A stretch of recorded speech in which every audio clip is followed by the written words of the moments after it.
स्वागत है आपसे मातरम। स्वागत है आप सभी का गुरुजी वर्ल्ड एग्जाम स्टडी प्लेटफॉर्म में। दोस्तों आज की यह वीडियो सबसे तेज सुपर फास्ट वीडियो जिसमें आपको यह पता चलेगा कि आपके एग्जाम का लेवल क्या है, यानी प्रश्न जो है यूपी टेट एग्जाम में किस तरीके से पूछे जाते हैं। तो चलिए 30 क्वेश्चंस का यह मॉक टेस्ट मॉडल पेपर रहेगा।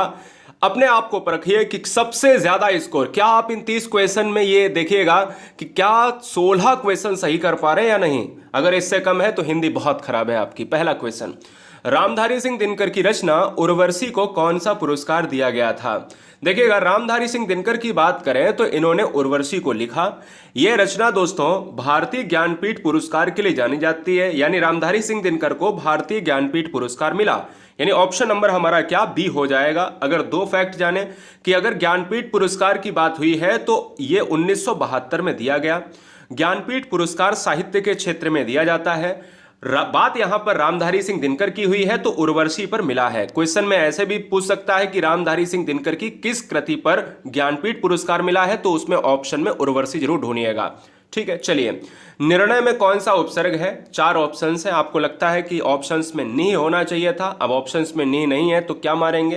एक्चुअल में निर्णय में उपसर्ग, देखिए उपसर्ग की बात करते हैं तो हमेशा शब्द के पूर्व में लगता है, यानी शब्द के पहले जो लगकर अर्थ बदल दे वही है उपसर्ग। और उपसर्ग इस क्वेश्चन का आंसर बी हो जाएगा। क्या हो जाएगा, निर हो जाएगा। अगला, विसर्ग का प्रयोग किन शब्दों में नहीं होता है। दोस्तों गुरुजी वर्ल्ड एग्जाम स्टडी में आपके जितने भी यहां पर देखिए जितने भी डाउट हैं वो सारे डाउट हम क्लियर कराते हैं। तो जो भी बच्चा यहां पर पढ़ रहा है उन सभी से कहना चाहूंगा कि सब्सक्राइब कर लें राष्ट्रीय हित में। चलिए क्वेश्चन नंबर 3 का आंसर दीजिए। तो आपने आंसर अपना लगा लिया होगा, क्योंकि आपको पता है कि जब दो भाषाएं एक साथ में मिलती हैं या दो से अधिक भाषाएं मिलती हैं तो संकर शब्द बनता है। संकर शब्दों में विसर्ग का प्रयोग नहीं होता है। अगला, वर्तनी की दृष्टि से शुद्ध शब्द कौन सा है। यहां पर बहुत इंपॉर्टेंट क्वेश्चन है कि वर्तनी की दृष्टि से कौन सा शुद्ध शब्द है। बुद्धिजीवी को कैसे लिखेंगे। बहुत ब्रिलियंट बच्चे हैं आप सब, लेकिन बताओ तो बुद्धिजीवी को कैसे लिखेंगे। देखो बुद्धि तो बुद्धि ही होगा, तो ये बुद्धि ये वाला यानी ये वाला बुद्धि रहेगा। यानी हम कह सकते हैं कि भाई दा के ऊपर छोटी ई की मात्रा रहेगी कुल मिलाकर। तो ये वाला बुद्धि हो सकता है, ये नहीं हो सकता, ये वाला हो सकता है, ये वाला भी हो सकता है। तो आंसर सी तो कट गया। अब देखिएगा जब भी हम जीवी की बात करेंगे तो जीवी में क्या हो जाएगा कि दोनों मात्राएं बड़ी होंगी और दोनों मात्राएं किसमें, इसमें छोटी है, इसमें एक छोटी है, इसमें भी छोटी है। आंसर हमारा ए हो जाएगा। बुद्धिजीवी ऑप्शन नंबर ए अगर आपने मारा है तो बिल्कुल सही है। क्वेश्चन नंबर 5, निम्नलिखित में दर्पण का सही अर्थ क्या है। मधवा, प्रतिमान, करवाल, शैलेंद्र। 10 मिनट में खत्म करेंगे, याद रखिएगा दोस्तों, बहुत बढ़िया। देखिए अगर मैं बात करता हूं दर्पण की बात करें तो दर्पण शीशा होता है, दर्पण दर्पण होता है, दर्पण प्रतिमान होता है, दर्पण प्रतिचित्र होता है। तो ये प्रतिमान जो हमारा प्रतिरूप दिखा पाए सामने से, आंसर हमारा क्या हो जाएगा, बी हो जाएगा। अगला, गुरुजी वृंदावन से आ गए, वाक्य में कौन सा कारक होगा। देखिए दोस्तों अगर मैं बात कर लेता हूं, जब भी कोई कॉन्सेप्ट की बात करें या ट्रिक की बात करें तो कॉन्सेप्ट ये है कि जब भी कोई चीज क्या है से के रूप में यूज होती है तो हम ये कहते हैं कि उसमें या तो होगा कर्ण या तो होगा फिर अपादान। अब अपादान ऑप्शन में है नहीं तो कर्ण ऑप्शन हमारा आंसर हो जाएगा।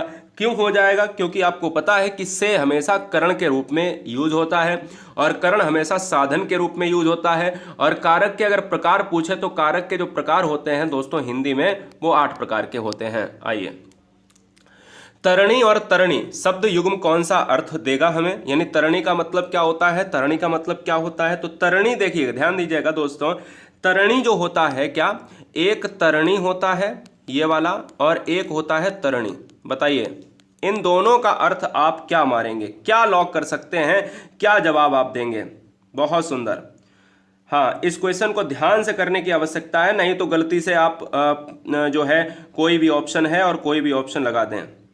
ठीक है, देखो एक तरणी का जो अर्थ होता है वो होता है नाव। ये जो तरणी है इसका मतलब क्या होता है, नाव होता है। अब दिमाग में ये लगा दो कि तरणी अगर नाव है तो दूसरा क्या होगा। हाँ ठीक है, तरणी अगर नाव है तो दूसरा होगा सूर्य होगा, इसलिए नाव और सूर्य वाला ऑप्शन कौन सा हो जाएगा, ए हो जाएगा। तो तरणी होता है नाव और तरणी होता है सूर्य, जिसको भास्कर और दिनकर कहा जाता है। 8 नंबर, पुराण शब्द में इक प्रत्यय लगाने पर कौन सा शब्द बनता है, पुराण। अब पुराण में इक लगा दो, प्रत्यय कहां पर लगता है, प्रत्यय हमेशा कहां पर लगता है दोस्तों, प्रत्यय हमेशा लगता है पीछे लगता है। कहां पर लगता है, प्रत्यय हमेशा शब्द के पीछे लगकर यह शब्द के अर्थ को बदल देता है। 8 नंबर की बात अगर करी जाए तो 8 नंबर का आंसर क्या होगा, 8 नंबर का जो आंसर हो जाएगा वो पौराणिक हो जाएगा, और ये पौराणिक वाला वर्ड हमारा ऑप्शन नंबर सी वाला सही होगा। अगला, दशमुख दशानन में कौन सा समास है दोस्तों, दशमुख, दशमुख अर्थात रावण, दशानन अर्थात रावण, यानी किसी भी अदर अर्थ की बात हो रही है, हम कह सकते हैं दोस्तों बहुब्री समास इस क्वेश्चन का राइट आंसर हो जाएगा। क्योंकि बहुब्री समास, अब पहले समास की बात कर लो तो समास कितने प्रकार के होते हैं दोस्तों, 6 प्रकार के होते हैं। समास की बात करें तो समास का अर्थ क्या होता है, समास का अर्थ होता है संक्षेप या संक्षिप्तीकरण। समास का विलोम क्या होता है, समास का विलोम होता है व्यास। और समास की बात करें तो कोई भी ऐसा पद प्रधान नहीं होता है जो बहुब्री समास कहलाता है, यानी दशमुख दशानन लंबोदर पंचानन कोई भी आ जाए। छलिया में प्रत्यय बताइए, कमेंट कीजिएगा, छलिया में कौन सा प्रत्यय होगा। प्रत्यय का मतलब समझते हो ना, पीछे, यानी अगर लगने वाला जो है वही क्या है, प्रत्यय है, पीछे लगने वाला प्रत्यय है। और पीछे क्या, शब्द का अंश, क्या है ना, शब्द का अंश दोस्तों, ठीक है। तो आइए हम छलिया की बात करें तो इया हो जाएगा, क्योंकि यहां पर पीछे में केवल साउंड इया ही निकल रहा है। आइए अगले क्वेश्चंस पर आएंगे। क्वेश्चन नंबर 11, वह कौन सा व्यक्ति है जिसने महात्मा गांधी जी का नाम ना सुना हो। चैनल को सब्सक्राइब कर लें, इसी वीडियो के नीचे मैंने सारी लिंक दे दी है एग्जाम को पास करने के लिए दोस्तों। और 10-10 मिनट में हमने चैप्टर को, क्वेश्चन को, मॉक टेस्ट को, प्रीवियस ईयर पेपर को खत्म कराया है। सबसे ज्यादा सिलेक्शन इस बार आपके घर से आएंगे, आपके पड़ोस से आएंगे, आपके यहां से आएंगे, क्योंकि 2017 से अनवरत रूप से सबसे ज्यादा सिलेक्शन हमने भाई बहनों के दिए हैं। वह कौन सा व्यक्ति है जिसने महात्मा गांधी का नाम ना सुना हो। ध्यान दो, ट्रिक क्या है दोस्तों, ट्रिक, दुनिया का कोई भी सेंटेंस कल को एग्जाम में आ जाए, हमेशा एक चीज याद रखना, हमेशा एक चीज याद रखना है कि जब भी कोई भी वाक्य 2 या 2 से अधिक वाक्यों से जुड़ा होता है तो वो तो या तो संयुक्त होगा या तो मिश्र होगा। तो आप देखिए, वह कौन सा व्यक्ति है, जब भी डिपेंड होता है कि अरे वह कौन सा व्यक्ति है, कोई वाक्य अगर जिसने किसने इस तरीके से जुड़ा हुआ होता है या की से जुड़ा हुआ होता है, वहां पर मिश्र वाक्य होता है। तो आंसर क्या हो जाएगा, ऑप्शन नंबर बी, यानी कोई भी वाक्य दूसरे वाक्य पर डिपेंड होता है। वह कौन सा व्यक्ति है जिसने महात्मा गांधी का नाम ना सुना हो। ठीक है, चलिए, तो आश्रित वाक्य हमेशा मिश्र वाक्य होता है। चलो अगले क्वेश्चंस पर आएंगे, आपको ध्यान देना है। देखिए, अगर मैं बात कर लेता हूं दोस्तों, यहां पर कहता व्याकरण भाषा के डॉट डॉट बताता है। व्याकरण क्या है, व्याकरण भाषा के डॉट डॉट बताता है। व्याकरण क्या है, व्याकरण दोस्तों हमेशा नियमबद्ध श्रृंखला है। तो व्याकरण क्या बताएगा, नियम बताएगा, क्योंकि व्याकरण हमेशा नियम पर काम करता है। जैसे व्याकरण में क्या आ जाएगा, संधि, तो संधि को पढ़ने के लिए नियम है, समास, समास को पढ़ने के लिए नियम है, स्त्रीलिंग पुल्लिंग नियम है ना। तो हर चीज के लिए नियम है, तो व्याकरण केवल नियम बताता है। क्वेश्चन नंबर 13 ध्यान दीजिएगा, आंसर क्या होगा बताओ। देखिए, कहता है पुष्प अमूल्य कौन सा शब्द है। पुष्प, पुष्प का मतलब समझते हो, अमूल्य, अमूल्य का मतलब समझते हो जिसका कोई मूल्य ना हो, है ना। पुष्प जो पौधा है, फूल है। हम ये कहते हैं कि अगर कोई भी शब्द आता है, कहां से, कोई भी शब्द आता है संस्कृत से, और संस्कृत से आया हुआ शब्द हमेशा तत्सम कहलाएगा।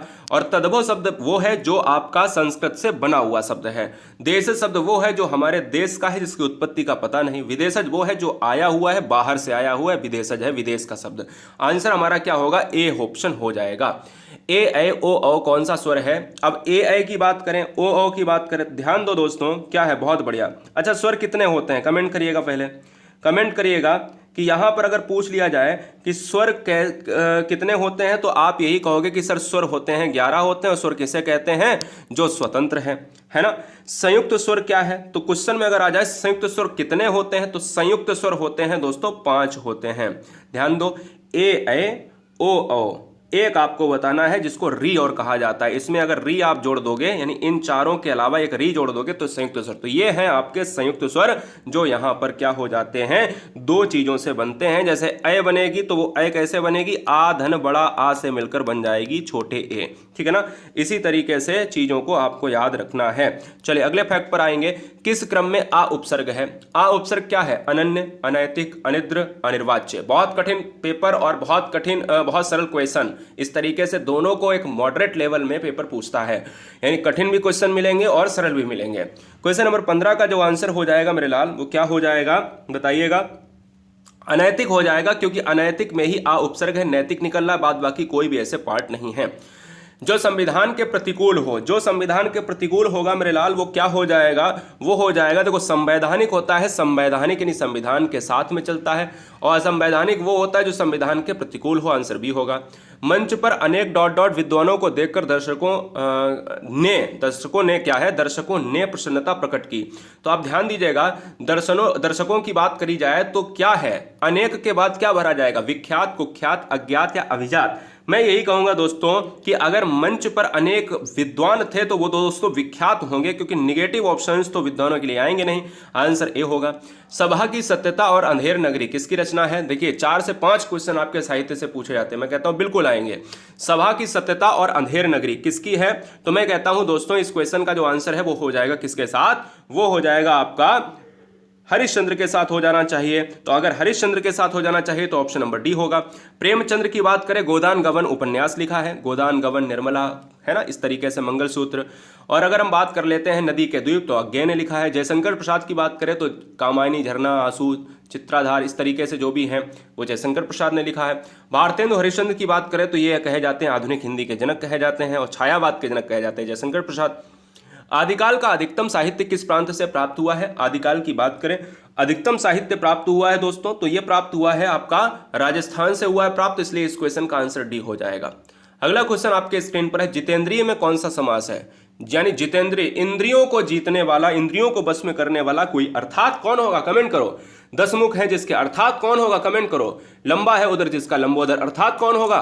तो हम यही कहेंगे कि ये सब बहुब्री समास की तरफ जाते हैं, आंसर बी होगा। अगला, निम्नलिखित में शुद्ध वर्तनी का चयन कीजिए। फटाफट बताएंगे एकदम से, मतलब वीडियो का मतलब ही फटाफट, super fast, quick smart revision. 21 number क्या होगा? जवाब दीजिएगा। 4 ऑप्शंस में आपको तहसीलदार बताना है। भाई तहसीलदार जो है कौन सा हो जाएगा? अब तहसीलदार को देखिए तही तो होता नहीं है, अब ये वाला सा तो आएगा नहीं, अब यहां पर तही आ गया, नहीं है, ऑप्शन ए हो जाएगा। अगला, पाफा बाभा, ये पाफा बाभा क्या है दोस्तों? पाफा बाबा है, अगर आप बोलोगे पापा, फूफा, बाबा, भाभी, मामी, है ना, इनमें ओंठ का प्रयोग कर रहे हो। अगर ओंठ का प्रयोग कर रहे हो मतलब ओष्ठ हो जाएगा। यदि ओष्ठ है तो ऑप्शन नंबर हमारा क्या? बी राइट हो जाएगा। 23, ब्रजभाषा का स्वर्णकाल कहलाता है। ब्रजभाषा का स्वर्णकाल कहलाता है। अब ब्रजभाषा की बात हुई है दोस्तों, तो यहां पर स्वर्णकाल को कैसे लॉक करेंगे? 23 नंबर बताएंगे कमेंट करके। ब्रजभाषा का स्वर्णकाल हम रीतिकाल को कहेंगे, इसलिए इस क्वेश्चन का जो राइट आंसर है वो ऑप्शन नंबर डी। स्वतंत्र सत्ता धारण ना करने वाले शब्द, कठिन क्वेश्चन है, ध्यान दीजिएगा। अगर नहीं आ रहा कोई दिक्कत नहीं है, कोई दिक्कत नहीं है भैया, गलत कर रहे हो, अगर कम भी स्कोर हो रहा है तो सीखने से ही तो होगा। रूढ़ शब्द, यौगिक शब्द और योग रूढ़, ये शब्द होते हैं, ठीक है ना। रूढ़ शब्द वो होता है जो आपका टूटे ना, यौगिक वो होता है जो टूट जाए, यानी रूढ़ और यौगिक आपस में उल्टे होते हैं, और योग रूढ़ वो होता है जिसका अर्थ भिन्न हो, यानी जितने बहुब्री समास हैं वो योग रूढ़ होंगे। जैसे अगर पूछ लिया स्वतंत्र सत्ता धारण ना करने वाला शब्द है, अगर ये क्वेश्चन आता है तो यौगिक ही मारना है, ऑप्शन नंबर बी मारना है। अगर कल को ये कह दे कि ये बताओ आंख कैसा शब्द है, तो आंख रूढ़ हो जाएगा। अगर ये कह दे कि विद्यालय कैसा शब्द है, तो विद्यालय हमारा टूट जाएगा, क्योंकि आंख टूटेगा नहीं, विकल्प में अगर देखा जाए संधि विच्छेद होगा नहीं, विद्यालय हो जाएगा संधि विच्छेद तो यौगिक हो जाएगा। यहीं पर अगर पूछ लिया जाए लंबोदर, इस तरीके के दशानन, तो हर बहुब्री समास योग रूढ़ होता है, ठीक है। तो यौगिक शब्द क्या होते हैं? जो शब्द अन्य शब्दों के योग से बने होते हैं, जिसके प्रत्येक खंड का कोई अर्थ हो, उन्हें यौगिक कहा जाता है। जैसे डाक धनघर, डाकघर, पीलापन, पीला धनपन, देश धनवासी, देशवासी, है ना। शिव का अर्थ क्या होता है? कलानाथ, रत्नाकर, दिनेश, मदनारी, बताएंगे। अब ध्यान दीजिएगा, अगर आप मदनारी की बात करोगे, क्या है? मदनारी की बात करोगे तो हम यही कहेंगे कि भैया मदनारी क्या है? मदनारी की बात करोगे कि मदनारी का अर्थ क्या होता है, तो आप यही कहोगे कि सर शिव की बात करो, शिव की बात कर लो, या मदनारी की बात कर लो। हाँ जी, कमेंट कीजिएगा। बहुत अच्छे, बहुत सुंदर। हाँ, मैं कनेक्शन को चेक कर लेता हूं, कोई दिक्कत नहीं है, ठीक है। देखिए, इस क्वेश्चंस की बात अगर करी जाए तो मदनारी जो होता है हमेशा दोस्तों शिव का ही एक रूप है, ऑप्शन जाएगा डी के साथ, ठीक है। चलिए, बुद्धिमान में प्रत्यय क्या है? बुद्धिमान में प्रत्यय कौन सा होगा? अब बुद्धिमान लास्ट में लगेगा, और अगर लास्ट में लगेगा, आपको पता है ना लास्ट में लगेगा, तो हम यही कहेंगे बुद्धिमान। अब बुद्धिमान में क्या निकलेगा? मान निकलेगा या आन निकलेगा? ध्यान दो, ये क्वेश्चन काफी विवादित है। ये क्वेश्चन काफी विवादित है। किताबों में ऑप्शन नंबर ए और ऑप्शन नंबर सी से बड़ा प्रश्नों में विवाद रहा है। लेकिन बुद्धिमान में अगर आपको देखना है तो बुद्धि धन मान और आन भी दिया होता है, लेकिन ऑप्शन हम सी को यहां पर लॉक करेंगे। प्रतिक्षण में, क्योंकि आन कोई वर्ड वहां पर निकालोगे तो कोई मतलब नहीं रह जाएगा उसका। क्वेश्चन है 27, प्रतिक्षण में कौन सा उपसर्ग होगा? प्रतिक्षण। अब प्रतिक्षण में उपसर्ग की बात करोगे तो आगे आएगा प्रति, तो इसलिए ऑप्शन नंबर हो जाएगा डी। हिंदी भाषा का जन्म कहां पर हुआ था? उत्तर भारत, आंध्र प्रदेश, जम्मू कश्मीर, इनमें से कोई नहीं। अब देखो दोस्तों, अगर उत्तर भारत की बात करोगे तो यहां पर ऑप्शन नंबर ए लॉक होगा। उत्तर भारत में हिंदी भाषा का जन्म हुआ। हिंदी की लिपि है देवनागरी। हिंदी का संविधान में अनुच्छेद में उल्लेख है 343 में। और यहां पर अगर बात करें उसकी जो है परिवार की, तो यह है भारोपीय परिवार की। हिंदी भाषा का इतिहास लगभग 1000 वर्ष पुराना माना गया है, जो उत्तर भारत से यहां पर जन्म के लिए माना जाता है। ता ध्वनि का सही उच्चारण स्थान क्या है? दंत, मूर्धा, तालु और कंठ। ता ध्वनि की बात अगर करी जाए, क्या है? ता ध्वनि की बात अगर करी जाए तो हम यही कहेंगे कि त थ द। आपकी टंग देखिए, आपकी जीभ जो है दांत से टकराती है, इसलिए इस क्वेश्चन का आंसर ए होगा। और आज का अंतिम प्रश्न है कि इनमें से किस शब्द में वर्ण संबंधी जो है अशुद्धि नहीं है? अगर आप अशुद्धि की बात करते हो जो नहीं है, मैं कहता हूं दोस्तों अध्ययन में है आगामी नहीं आगामी हो, ये भी है। अधीन वर्ड हमारा सही है, कभी भी अधीन नहीं होता है। आंसर हमारा सी हो जाएगा। इस वीडियो में अंतिम प्रश्न आपको यहां पर बताना है कमेंट बॉक्स में कमेंट करके कि यहां पर 31 नंबर का आंसर क्या होगा, क्योंकि ये है आपका होमवर्क है। बहुत बढ़िया। मैंने आपसे कहा कि कम समय में आपको वीडियो उपलब्ध कराते हैं, तो आज ही सब्सक्राइब कर लें, वीडियो को लाइक करें और टेलीग्राम ग्रुप को ज्वाइन करें।